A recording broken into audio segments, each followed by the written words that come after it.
উড়ে গেছে উড়ে গেছে। বাতাস বাতাস লাগ লাগ ভেলকি লাগ বাতাস লাগ। এই যে আরেকটা রোহিঙ্গা একটা জেট বিমানে চলে আসতেছে রোহিঙ্গা, এটা মনে হয় আকাশে উড়াবে আজকে। এই যে আপনারা কিছুদিন আগে একটা কুয়ারি উড়ানোর ভিডিও দেখছিলেন, প্রায় 7 লক্ষ মানুষ দেখছেন। হাসির ছলে ভিডিওটা করছিলাম, আজকে সিরিয়াস ভিডিও হবে। এই যে এটাকে আমরা ঢোপ বলে স্থানীয় ভাষায়। কতগুলো ঘর দেখছেন, অনেক কতগুলো ঘর আছে রাজ্জাক? 29টা ঘর আছে এখানে। তো এই জিনিসটা এখন আকাশ উড়াই দিবে এবং এটা উড়বে। এটা আমার বিশ্বাসই হচ্ছে না যে এটা উড়বে। সিরিয়াস এটা উড়বে? হ্যাঁ অবশ্যই উড়বে। কে বানাইছে এটা? কে বানাইছে এটা? তুমি বানাইছো? তো চলো তাহলে মাঠে যাই। ওকে চলো। কাণ্ড দেখছেন ভাই? আপনি কি বিশ্বাস করেন এটা উড়বে? উড়বে তাই না? আচ্ছা আমার খুব কষ্ট হচ্ছে ভাই, আপনি বিশ্বাস করেন? আমার কষ্ট হচ্ছে, তো চলেন পিছন পিছন যাই দেখি কি অবস্থা। চলে আসছে একদম মাঠের মধ্যে, জায়গাটা সেই অস্থির অস্থির একটা জায়গা। এই জায়গাতে এরা নিয়ে আসছে, এরা টেনে টেনে। অ্যাকচুয়ালি এটাকে ক্যারি করাই সবচেয়ে বেশি চ্যালেঞ্জিং একটা কাজ। 2 জন নিয়ে এটাকে বহন করা লাগছে। অ্যাকচুয়ালি কিছুদিন আগে বাংলাদেশে একটা গুজব রোড ছিল রাসেল ভাইপারের পর আসলো আবেদ আলী। রাসেল ভাইপারকে আবেদ আলী খাইলো, আবেদ আলী খেয়ে মনে করেন যে পদ্মা সেতু খাইলো। যাই হোক, রাসেল ভাইপার মোটামুটি এখন আমাদের দেশ থেকে উধাও হয়ে গেছে। হঠাৎ করে রাসেল ভাইপারের জন্ম বন্ধ হয়ে গেছে। তো দেখা যাক আমরা এটা আজ করতে পারি কিনা। অস্থির বাতাস, পুকুর পাড়ে, ভেরি চ্যালেঞ্জিং একটা কাজ। তোমার মাথায় হঠাৎ করে এটা কেন আসলো রাজ্জাক, এটা উড়াবে তুমি ভাই? ভাই এটা তৈরি করবে কেন? তৈরি করলাম, সবাই উড়াচ্ছে। আমার এই যে ছিঁড়ে গেছে, এটা উড়বে তো? এটা সমস্যা না, এটা কোনো বিষয় না, এটা চেঞ্জ করা যাবে, বাট এমনিতে উড়বে এখন। ওকে ওকে ওকে, ইনশাআল্লাহ ইনশাআল্লাহ। আমরা ওই যে ওদিকে চলে গেছে একজন, তুমি এখানে আসো।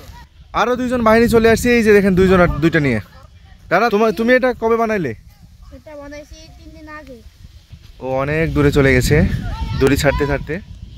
এটার দড়িটাও বেশ মোটা, এটাকে কট মোটা। ও মাই, এটা বিশাল সুতা, বিশাল মোটা সুতা। যাও বিসমিল্লাহ, উঠে গেছে উঠে গেছে আবার। আস্তে দাঁড়াও, সুইটি ছাড়ো। উড়ে গেছে উড়ে গেছে। বাতাস বাতাস লাগ লাগ ভেলকি লাগ বাতাস লাগ। মাশাআল্লাহ, অবশেষে এটা আকাশের মুখ দেখলো।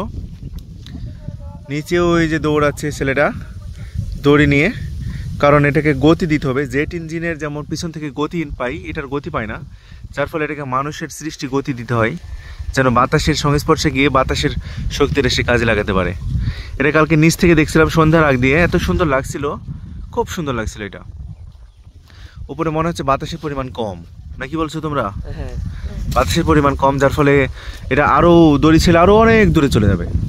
আমার আশেপাশে আরো অনেক বাচ্চা কাচ্চা আছে যারা অনেক জিনিস উড়াচ্ছে। তুমি কি উড়াচ্ছ? ঢাউস কই? ওই অনেক দূরে। এখানে আরেকটা আছে। তুমি কি উড়াচ্ছ বাচ্চা? কুয়ারি। কোথায়? আমার ক্যামেরাটা দেখাই যাচ্ছে না। ওয়াও, এটাকে বলে কুয়ারি আর এটাকে বলে ঢাউস। এই যে ঢাউস, আর ওই যে আরেকজন ঢাউস ওড়ানোর জন্য প্রস্তুতি নিচ্ছে। মানে ব্যাপার হলো, এখন বাংলাদেশের যে এখন স্কুল বন্ধ, কলেজ বন্ধ, সব কিছু বন্ধ, শাটডাউন টোটালি বলা যায়। যার ফলে বাচ্চা কাচ্চারা এই যে একটু উড়ে গেছে, তো বাচ্চা কাচ্চারা এইগুলো নিয়ে আনন্দ করতেছে। কি তোমরা প্রতিদিন উড়াও এইগুলা? এই স্কুল বন্ধ হওয়ার পরে না আগে থেকেই? আগে থেকে স্কুল বন্ধ হওয়ার পরে আরো বেশি সুযোগ পাইছো। আর এটার নাম কি? ফিরিঙ্গি। সাতক্ষীরায় এক জায়গায় আম কিনছিলাম, জায়গার নাম হচ্ছে ফিরিঙ্গি। এই হলো অবস্থা। দেখা যাক কতক্ষণ উড়ে এগুলা, কতক্ষণ উড়বে এগুলা আকাশে? যতক্ষণ বাতাস থাকবে। আজ সারা রাত থুবো নাকি? এই যে আকাশে সূর্য প্রায় পশ্চিম আকাশে হেলে পড়েছে, কিছুক্ষণ পরেই সূর্য ডুবে যেতে পারে। ও রে, বিমানের মতো ল্যান্ড করতেছে রে এগুলা। এই দিল ফাইটার প্যালেস্টাইনের উপর বোমা হামলা করে, আবার উপরে উঠে গেল। না এবার ইসরায়েল হামলা করবে মনে হচ্ছে। হামলা করে বোম বুম।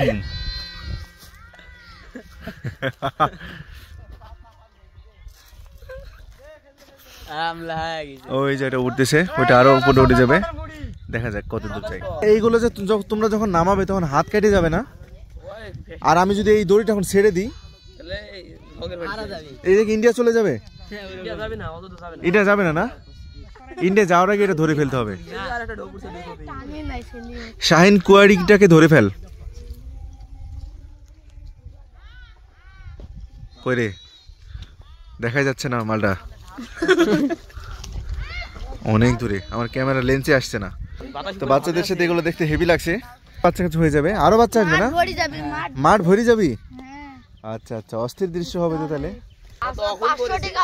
এই যে আরেকটা রোহিঙ্গা, একটা জেট বিমানে চলে আসতেছে রোহিঙ্গা। এটা মনে হয় আকাশে উড়াবে আজকে পার্শ্ববর্তী দেশে হামলা করার জন্য, সরি থুকু, পার্শ্ববর্তী আকাশে হামলা করার জন্য। দেখা যাক কত দূর এটা আছে। কি কোয়ারি করে ঢিলি মেলে নাকি?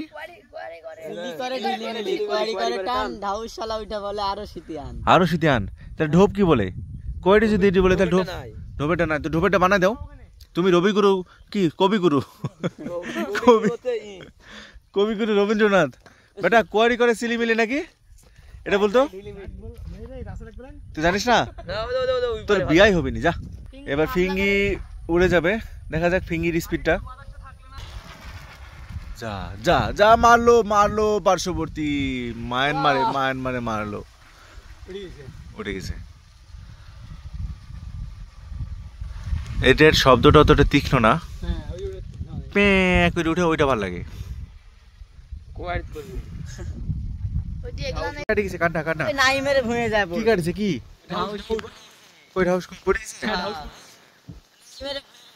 তোমার এইগুলো তোমরা খুঁজে পাও? অনেক টাইমে পাওয়া যায়, অনেক টাইমে কেউ নিয়ে। আর দড়িগুলি সংরক্ষণ হয় কিভাবে? দড়িগুলা একটা লাটাই আছে, লাটাইগুলো কই? লাটাইগুলো সবগুলো না তো আম গাছে বাইতে যায় না, ডালে বাইতে যায় না? না, লাটাইগুলো যায় না তো, অনেক টাইমে গোড়া থেকে কেটে যায়, বন্ধু থেকে কেটে যায়, লাটাই যায় না। আচ্ছা আচ্ছা আচ্ছা, লাটাই আছে। ছেলেটা এটা উড়াতে উড়াতে ক্লান্ত হয়ে গেছে রে। আজকে বাতাস অনেক কম তো, প্রচুর শক্তি লাগে এটা উড়াতে, প্রচুর শক্তি লাগে। এই হলো বন্ধুরা আজকের মতো ভিডিওটা এখানে রাখছি। যাদের ভালো লাগছে শেয়ার করে দিবেন, এবং যারা এই সমস্ত কার্যকলাপ ছোটবেলায় করছেন তারা জানাবেন যে তারাও করছেন। আসলে এটার মজা আলাদা। তোমাদের কেমন লাগে, এনজয় কেমন লাগে? সেই লাগে না? কিরে ভাগ না, কেমন লাগে তোর এটা উড়াতে? ভালোই তো লাগে মামা, ভালো লাগে তো এত কষ্ট করে উড়াচ্ছি আমরা সবাই। ঢোপ বানা তুই একটা। এই দুইটা মামা অনেক শক্তি লাগবে, অত শক্তি নাই উড়াইনির মতন। এই দুইটা সুদীপ জীবনে। ওকে, থ্যাংক ইউ সবাইকে, আল্লাহ হাফেজ ভাই।